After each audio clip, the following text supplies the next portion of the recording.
Everyone, and welcome to the third edition of Reintegration Economy News, the event in which we give you updates regarding the activities of Fondazione Capellino and Emo Nature. Today, I have the great pleasure of welcoming Dr. Jody Hilty, President and Chief Scientist of the Yellowstone to Yukon Conservation Initiative. This is an ambitious project on which we have just performed an in-depth analysis and assessment, and that Fondazione Capellino will support with a last step, which is a field visit with a technical analysis. Thank you, Jody, for joining us today and being here with us. Thank you very much for having me. I also have the pleasure of passing the word to one of our colleagues from Emo Nature USA, Miss Olisa Adger, which is the marketing manager in US and Canada, and who, connected from the Miami branch from the state of Florida, USA, will interview Jody, instead based in Canmore from the state of Alberta, Canada. So hi, Olisa, the floor is yours. Hello. Hi, Jody. Just to start off with, could you tell us about the Yellowstone to Yukon Conservation Initiative, also called Y2Y? Why is it relevant, and what is your long-term vision? Well, maybe the best way to just invite people into Y2Y is to tell a story about a particular wolf in the early 1990s who pretty much embodies Y2Y. Chloe the wolf she got a radio collar put around her neck just south of Banff National Park. And in the past, we didn't have the technology to track these animals, but this animal moved south out of Alberta into Montana, over into Idaho and Washington before returning to British Columbia, where she was legally shot. And her movement, which was over 100,000 square kilometers and over 30 different kinds of jurisdictions, from private lands to national parks to indigenous reservations and reserves and much more, showed us that while protected areas are important, they're insufficient to conserve large-ranging animals like her. And from the inspiration of her and other animals, we created this vision, Yellowstone to Yukon, to connect and protect what is the wildest large mountain region in the world, and to keep it that way so that animals like Pluie can continue to roam unfettered across this landscape over the long term.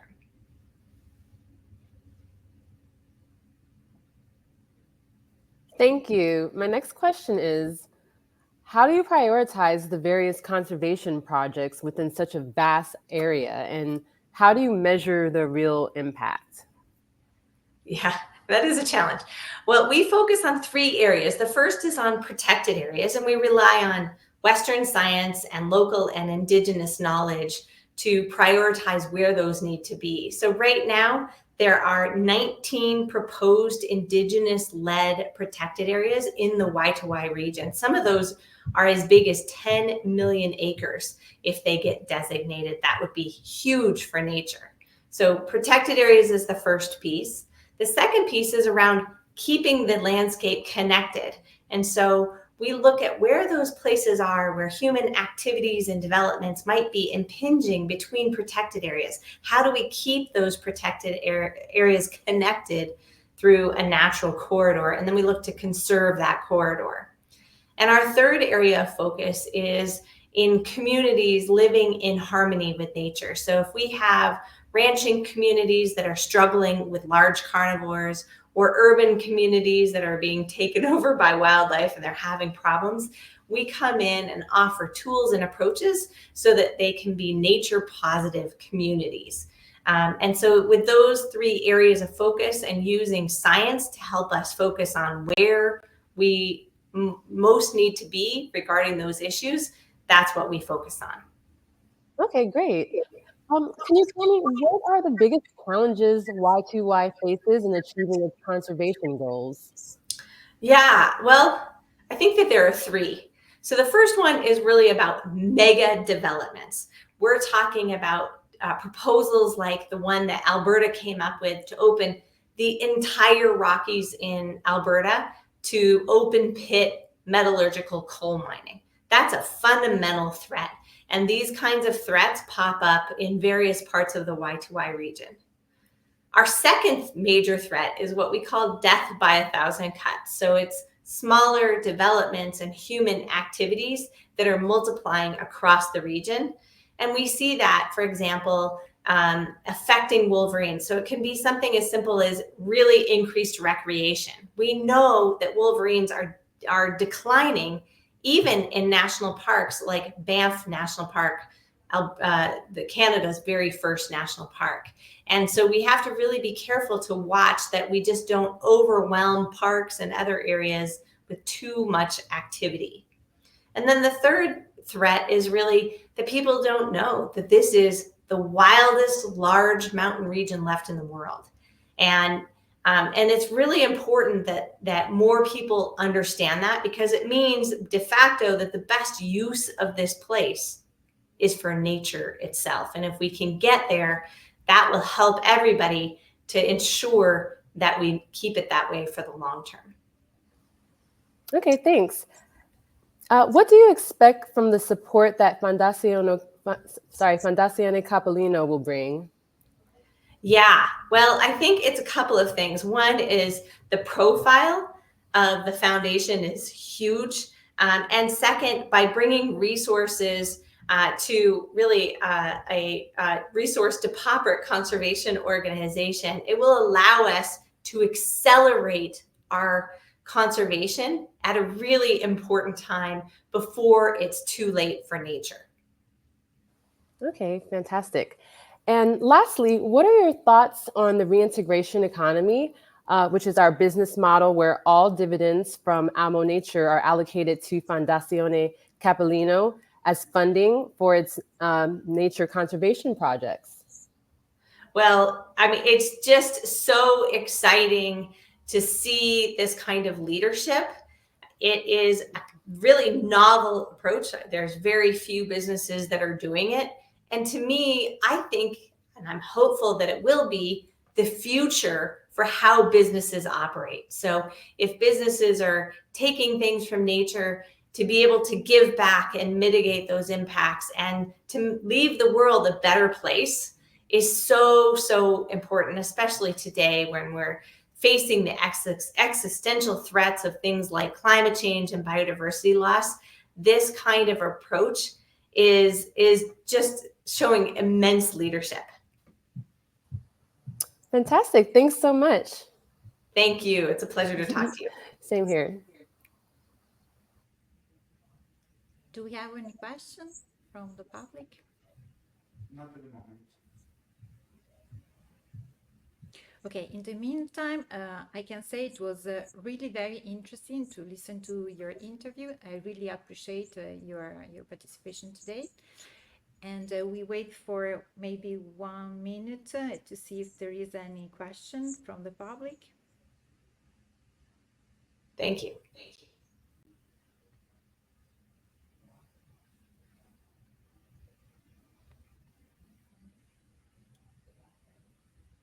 Anyway, if the public is not ready to send us any further question, I really would like to thank you for the kind participation today, and we really look forward to receive the next updates on this project, which is an extremely challenging project, and we really look forward to participate very soon. So maybe, Alfonso, if you agree, we can postpone the question at the end of the service, and we can, I really thank you again for this kind participation today, and we'll see you soon, Jody and Olisa, again, see you for the next episode of Reintegration Economy News, and take care. If you can continue to attend our Integration Economy News today, we would appreciate. Wonderful. Bye-bye. Now we could move to Europe, where Fondazione Capellino supported Life Natura DAP, a five-year project on which we collaborated with Réserve Naturelle de France and 10 other partners. And this is a large-scale study developed in France, and this project was aimed at halting the decline of biodiversity in natural reserves due to climate change impact. After that, another colleague based in Italy from Elmo Nature Benefit, Miss Paola Paniccia, will receive an interview, a second interesting guest, and she will introduce to you. You can pass to the next service.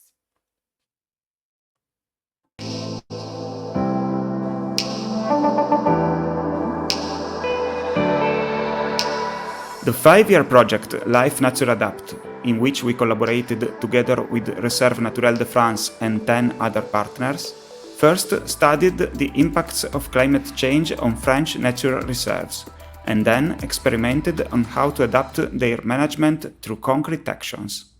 Bonjour, je suis Stéfanie Larbouret, je suis la conservatrice de la réserve naturelle des Gorges de Dalhuis, sur laquelle on se trouve aujourd'hui. Programme Life Nature Adapt, sur lequel nous avons travaillé en réseau au niveau de l'Europe pour essayer tous ensemble, les espaces naturels protégés, de construire une méthodologie pour mieux comprendre le changement climatique et mieux sensibiliser nos visiteurs.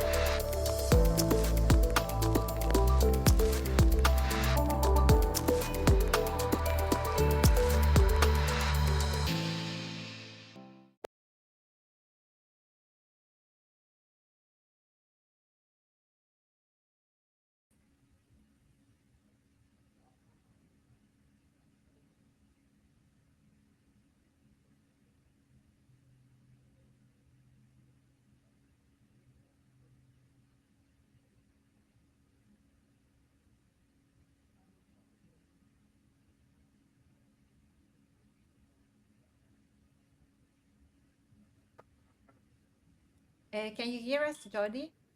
Yes, I can. Okay. There is a question from the public. They are asking us what are the next steps on this project, and also in the relationship between Almo Nature, Fondazione Capellino, and Y2Y. Thank you. So some of the key next steps that we're working on are getting wildlife safely across roads. So we're working both in the United States and in Canada on some of the busiest roads that cut east-west across the Y2Y region. Those are huge barriers. We had one bear named Poulter who approached Interstate 90 in Montana. And it literally, when you look at the tracks from the radio collaring, it bounced off that road 44 times until it found an open bridge so that it could get underneath the highway. And those kinds of barriers are devastating for wildlife. It can cut off migrations. It can separate populations such that they're too small to survive and they can't access the resources they need. And also, wildlife on roads can be really dangerous for people. So by fencing the highways and putting overpasses for wildlife to walk over the roads as well as underpasses is a huge priority for us.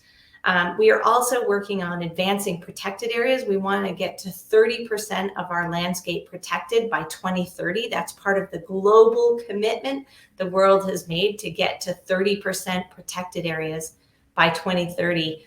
And if we can move forward with all of the indigenous-led visions for protected areas, we would achieve that. The question was asked, what is our relationship between the foundation and ALMA and Y2Y? And we're currently exploring that relationship.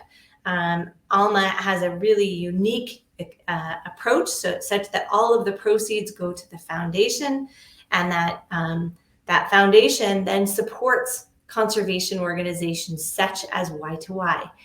So we're really pleased that we're going to be hosting a visit so that they can better get to know the Y2Y region and make a decision about whether it's a good fit for the foundation. Thank you, Jody. Very kind of you. We have another question from the public. They are saying that it sounds like a truly amazing project, and they ask if there is any way that we are able to participate and join and help. Firstly, I start from my side in the future participating through Alma Nature products because the entirety of the net profits are totally invested in the project. And Jody? Yes, so definitely Alma Nature, as well as for us, you can go to our website, www.y2y.net. And there's places that you can join and get our newsletters. You can become followers. You can engage actively with us when we have projects. You can support us financially. And in some cases, we occasionally have volunteer opportunities that pop up there as well. So there's a number of different ways to get engaged with us, and we'd love for you to join our effort together. Thank you, Jody, very much. So if there is not another question from the public, I really thank you very much for your kind participation today. And we extremely look forward for the next updates. Well, thank you again. Thank you very much for your participation and take care. All right, you as well. Bye-bye. Thank you. Bye. I can pass the word and the floor to my colleague, Ms. Paniccia, Paola Paniccia from Nature, Italy. Hello, hello Carletta, ciao. Good evening, everybody.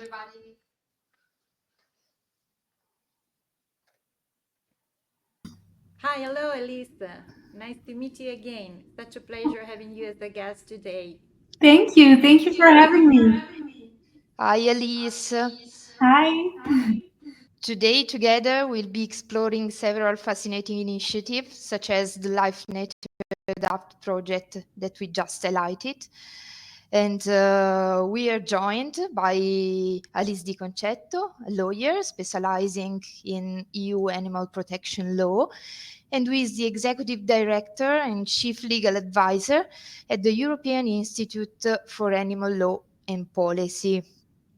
Hi, Paola. Hello, everyone. And yeah, thank you so much for having me here. Let's jump right in with the first question.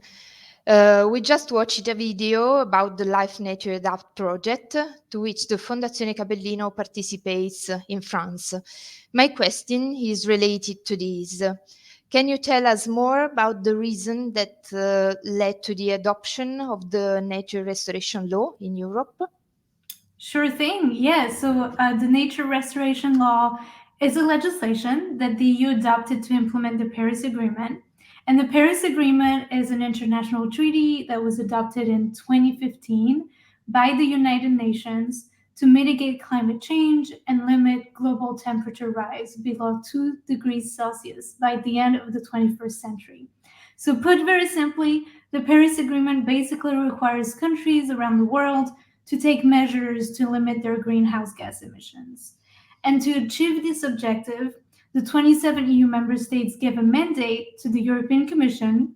The European Commission is basically the government of the EU, to take a series of measures to limit greenhouse gas emissions across all sectors in the EU economy. And the European Commission presented those measures in 2020 in a document called the Green Deal. Maybe you've heard about it. And a whole section of the Green Deal called the Biodiversity Strategy is dedicated to measures targeting biodiversity conservation that the European Commission committed to implement by 2030. And among these measures is the adoption of a law aiming to restore nature. That's the EU Nature Restoration Law, which is a regulation that was passed in June of this year, in 2024. And this regulation just entered into force in August, so just a few weeks ago. And the 27 member states of the Union have until 2030 to implement it. Okay, thank you, Alice. Before we move on to the second question, let's take a look at what's happening in the Po Park in Piedmont, Italy, where the Fondazione Capellino is carrying out the Emys project.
What a wonderful video. The European pond turtle is struggling due to the habitat reduction and the advent of invasive species. The nature restoration law is crucial. Can you elaborate on the content of this law? What are the main measures and their main effects? Yeah, so as its name indicates, the main goal of this law is to restore nature, with the end goal of restoring 90% of natural habitats in the EU by 2050. And more specifically, the law requires that member states draft and implement nature restoration measures to restore 30% of natural habitats by 2030, 60% by 2040, and 90% by 2050. So it will really be a progressive effort until 2050. And an important aspect of the law is how it defines natural habitats, and that covers forests, grasslands, and wetlands, including rivers, lakes, and coral beds. And in practice, the member states must first draft a list of the restoration measures that they intend to take and submit that list for approval to the European Commission. And then the European Commission will check whether these measures are ambitious enough and comply with the provisions in the nature restoration law. And the European Commission has yet to issue specific information on the measures member states will have to take and how their progress will be assessed. But I can already give you some indication of what this will be. So for instance, member states will have to make progress on a series of indexes, such as the butterfly index and the birds index, which respectively assess the number and diversity of butterflies and birds in the EU.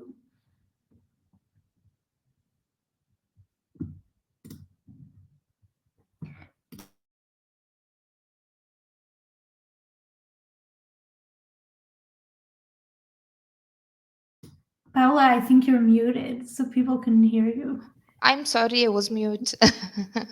I said, now let's shift our focus from the Fondazione Capellino to Almo Nature with an interview with Costanza Levera, Chief Communication Officer of the brand.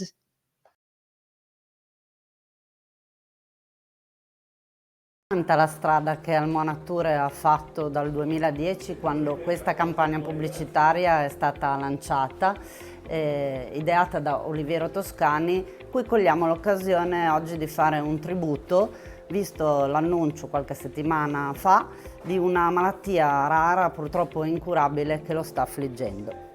La campagna sanciva il passaggio dal payoff, dal loro punto di vista, al payoff al more, anticipando così la missione che il brand avrebbe assunto di lì in poi nei termini di una difesa olistica dei cani, dei gatti e anche della natura.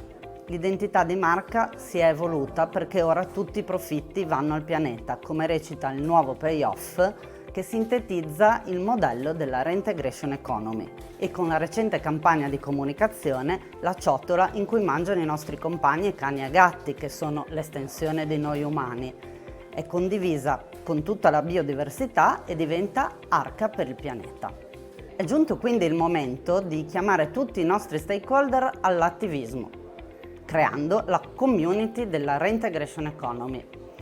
Lo faremo da gennaio, tramite l'iniziativa Reactivism, che riguarderà prima Companion for Life e subito dopo la biodiversità, la protezione della biodiversità con la rinaturalizzazione di micro e macro habitat.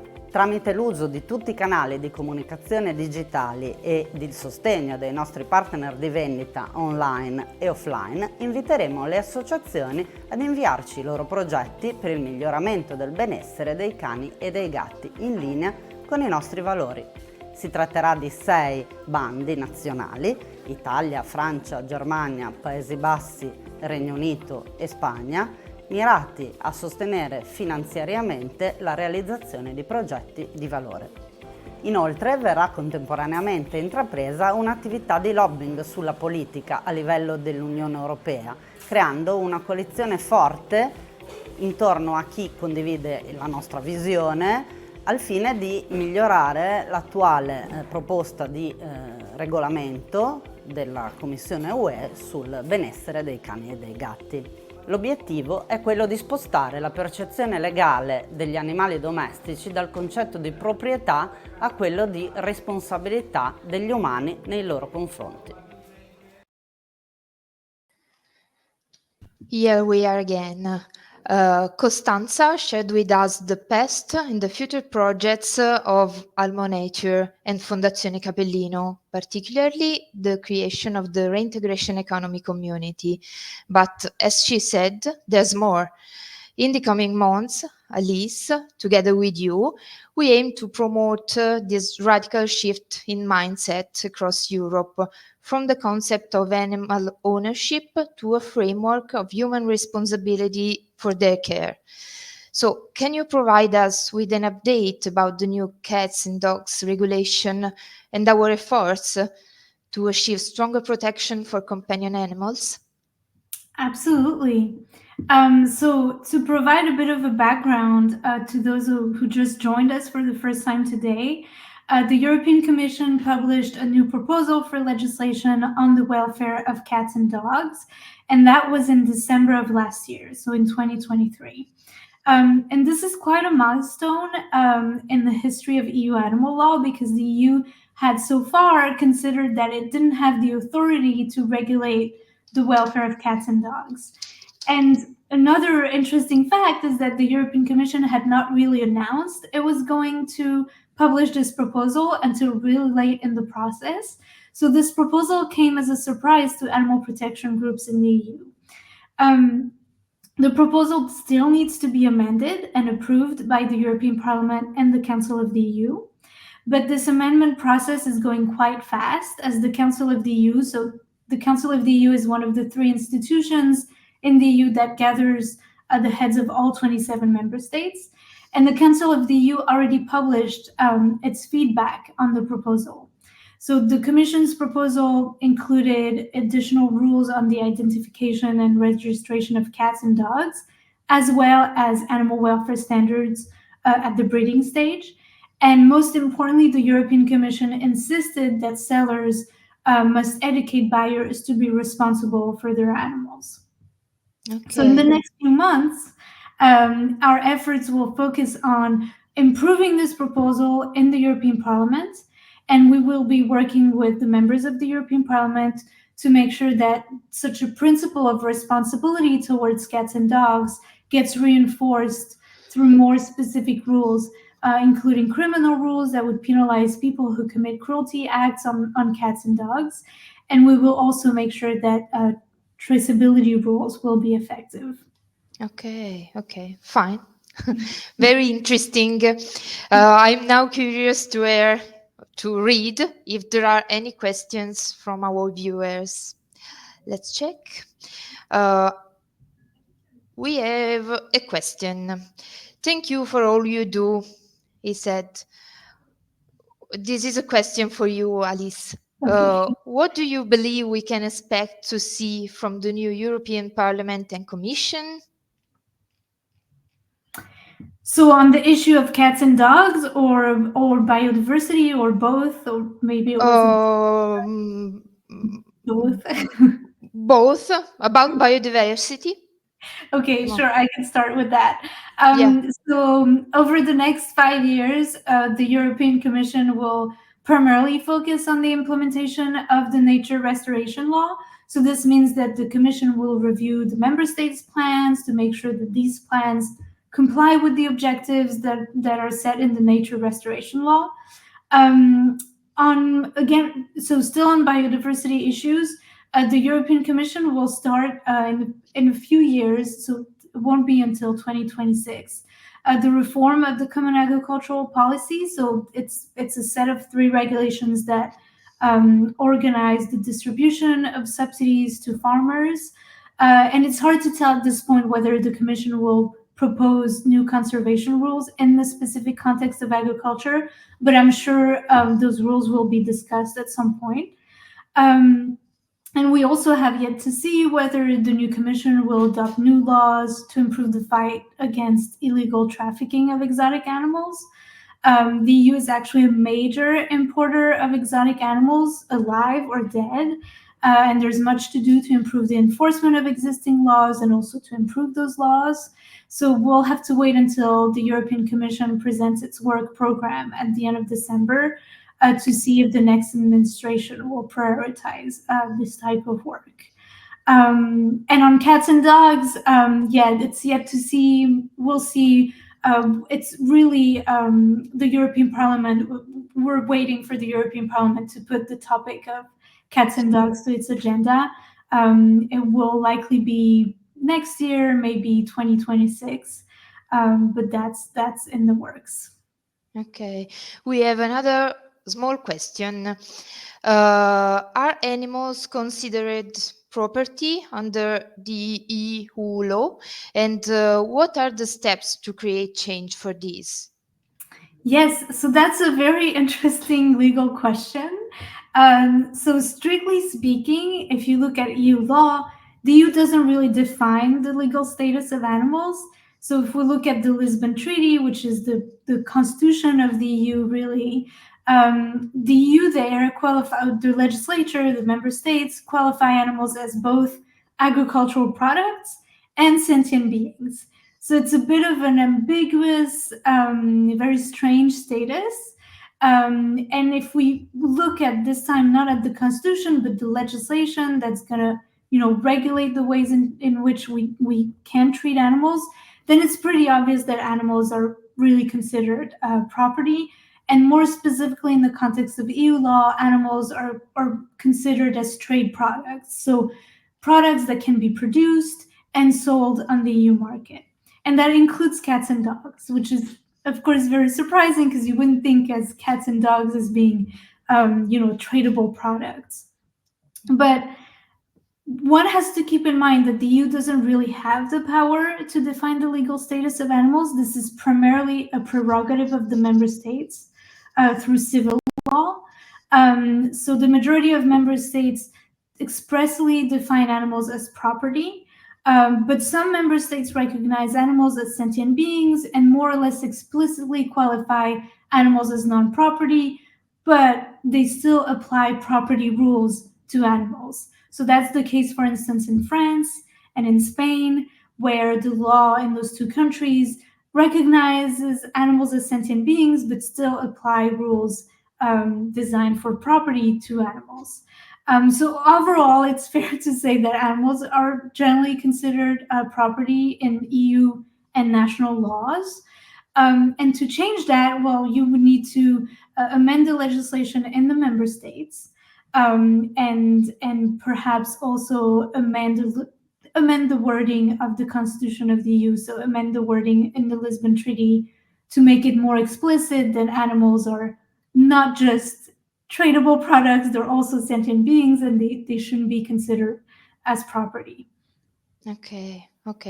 Thank you, Alice, for sharing your valuable insights with us today.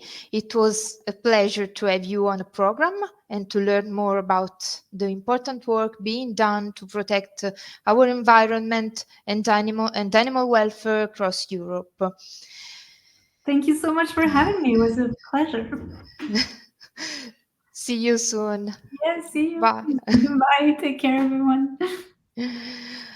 Next up, we have an interview with Alessandro Gori, who will tell us more about the Sustainable Kitchen project by Almo Nature. Let's watch. Alessandro, e per chi ancora non mi conoscesse, sono il responsabile qualità Almo Nature. Ci troviamo qui oggi per un nuovo aggiornamento sul progetto Sustainable Kitchen, ovvero la realizzazione dell'impianto produttivo. Abbiamo individuato la zona specifica dove sorgerà l'impianto e si tratterà esclusivamente di recupero edilizio senza ulteriore consumo di suolo.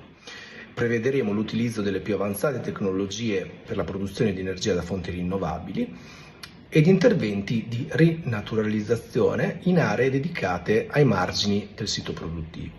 Per oggi questo è tutto, ci aggiorneremo alla prossima puntata della Reintegration Economy News. A presto!